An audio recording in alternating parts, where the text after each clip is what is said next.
안녕하세요. 복잡한 주제에 핵심만 쏙쏙 뽑아 명확하게 설명해 드립니다. 오늘은요, 우리 모두의 안전과 정말 밀접한 관련이 있는 분들이죠.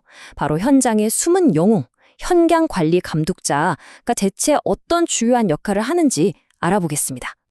와, 시작부터 정말 강렬한 비유가 나왔네요. 관리 감독자는 위험한 암초로부터 배를 인도하는 등대와 같다. 만약 그 등대가 꺼지면 배는 위험에 처한다. 이 한 문장이 사실 오늘 우리가 나눌 이야기의 모든 걸 담고 있다고 해도 과언이 아닙니다. 네, 맞습니다. 바로 이 등대라는 비유가 관리 감독자의 임무를 가장 정확하게 설명해 주는 것 같아요. 아시잖아요. 잠시만 방심해도 정말 큰 사고로 이어질 수 있는 곳이 바로 현장이니까요. 거기서 끊임없이 주변을 살피고 점검하면서 위험을 막아내는 것. 그게 바로 관리 감독자의 사명인 거죠. 자, 그럼 이 멋진 비유를 넘어서 법적으로 관리 감독자는 정확히 누구를 말하는 건지 한번 구체적으로 들여다볼게요. 이 역할이 왜 중요한지 알려면 그 정의부터 확실히 해야 하지 않겠어요? 법에서는 관리 감독자를 이렇게 정의합니다. 생산과 관련된 업무, 그리고 소속 직원을 직접 지휘하고 감독하는 지위에 있는 사람. 여기서 제일 중요한 키워드가 바로 직접 지휘 감독이에요. 그냥 직급이 높다고 다 관리 감독자가 아니고요. 회사의 안전방침과 실제 현장 상황을 연결하는 가장 중요한 고리. 한마디로 현장의 진짜 리더를 의미하는 겁니다. 그리고 이 역할은요, 그냥 잘해봐라 하고 맡겨지는 게 아닙니다. 산업안전보건법 제16조를 보면 사업주는 관리감독자가 안전임무를 제대로 수행할 수 있도록 필요한 권한을 주고 지원도 충분히 해줘야 할 의무가 있다고 딱 명시되어 있어요. 그러니까 법적으로 그 권한이 보장되는 아주 중요한 자리라는 거죠. 그렇다면 법에서 정해준 핵심 임무는 뭘까요? 지금 보시는 것처럼 크게 5가지로 나눌 수 있습니다. 첫째, 기계나 설비가 안전한지 점검하는 거. 둘째, 작업자들이 보호구를 잘 착용했는지 챙기고 지도하는 거. 셋째, 혹시 사고가 나면 바로 보고하고 응급조치하는 거. 넷째, 작업장 정리정돈 잘 되도록 감독하는 거. 마지막으로 위험성 평가에 직접 참여해서 개선하는 것까지. 이 5가지가 관리감독자 업무의 핵심 뼈대라고 보시면 됩니다. 자, 그럼 이제부터는 이런 법적인 의무들이 실제 현장에서 매일매일 어떻게 구체적인 행동으로 나타나는지 한번 살펴보겠습니다. 이제 이론이 아니라 실전편으로 들어가 보죠. 우선 기계 점검입니다. 특히 프레스나 지게차처럼 위험성이 높은 기계들 있잖아요. 이런 기계에 달린 센서나 덮개 같은 방호 장치가 제대로 작동하는지 확인하는 건 기본 중에 기본입니다. 안전인증 마크 KCS는 있는지, 정기검사는 제때 받았는지 이런 것들을 아주 꼼꼼하게 체크해야 합니다. 다음은 보호구랑 복장 문제인데요. 그냥 안전모나 안전화 나눠주고 끝! 이게 절대 아니에요. 모든 작업자들이 그걸 제대로 착용했는지 아주 적극적으로 확인하고 지도해야 합니다. 특히 기계 회전하는 부분에 장갑이 말려 들어가는 사고가 생각보다 정말 많거든요.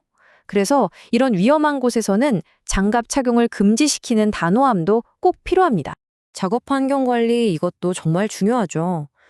바닥에 물기나 기름이 좀 있는 거 되게 사소해 보이지만 이런 것 때문에 미끄러져서 큰 사고로 이어질 수 있거든요. 작업 통로를 항상 깨끗하게 확보하고 주변 정리정돈을 유지하는 것. 이게 어떻게 보면 가장 기본적인 안전 활동이라고 할 수 있어요. 이런 매일의 점검들을 훨씬 더 효과적으로 만들어주는 도구가 하나 있는데요. 바로 툴박스 미팅, TBM입니다. 작업을 시작하기 전에 한 10분 정도 짧게 모여서 자, 오늘 우리가 할 작업은 이거고 아마 이런 위험이 있을 수 있으니 이렇게 조심합시다 하고 팀원들하고 같이 이야기 나누는 시간이에요. 매일 아침마다 안전의식을 다시 한번 탁 하고 깨워주는 아주 중요한 의식 같은 거죠. 하지만 우리가 아무리 노력해도 사고는 예고 없이 찾아올 수 있습니다. 자, 지금부터는 톤을 조금 바꿔서요. 만약에 그런 일이 벌어졌을 때 관리 감독자는 어떻게 행동해야 하는지 그 절차를 알아보겠습니다. 아마 가장 중요한 순간일 겁니다. 사고가 딱 발생했다. 그러면 첫째, 즉시 모든 기계를 멈추고 다친 사람부터 구해야 합니다. 둘째, 바로 119에 신고하고 응급처치를 해야겠죠. 그리고 셋째, 이거 정말 중요한데요. 나중에 원인 조사를 제대로 할 수 있도록 사고 현장을 그대로 보존해야 합니다. 섣불리 막 치우거나 정리하면 절대 안 돼요. 보고 절차는 사고가 얼마나 심각하냐에 따라 완전히 달라집니다. 이 슬라이드 꼭 주목해 주세요. 일반적인 재해는 한 달 안에 산업재해 조사표를 내면 되지만 만약 사망자가 발생하는 등 중대재해가 터졌다? 이건 내기가 다릅니다. 지체 없이, 그러니까 즉시 관할 노동청에 전화나 팩스로 보고해야 합니다. 이 속도가 정말 모든 것을 좌우할 수 있습니다. 자, 지금까지는 주로 절차나 임무에 대해 이야기했잖아요. 이제는 관리 감독자의 마음가짐과 소통 방식, 한마디로 리더십에 대해 이야기해볼까 합니다. 결국 안전이라는 건 사람이 만들어가는 문화니까요.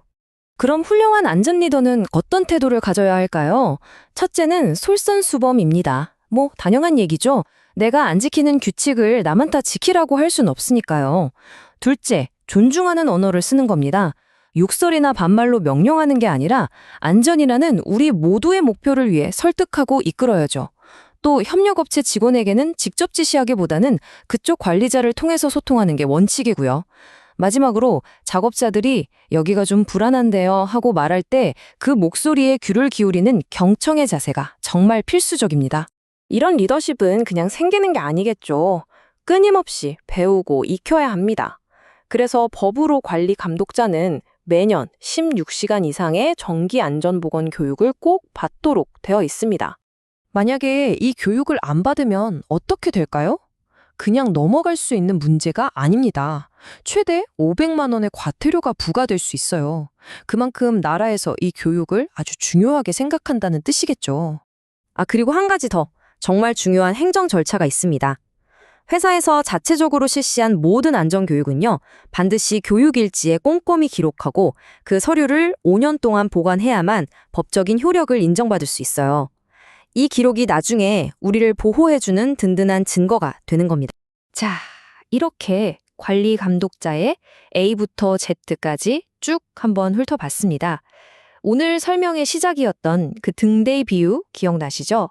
다시 그 이야기로 돌아가서 이 질문을 스스로에게 그리고 우리 모두에게 던져보면서 오늘 이야기를 마무리할까 합니다. 오늘 당신의 현장에서 안전이라는 이름의 등대는 과연 환하게 불을 밝히고 있습니까?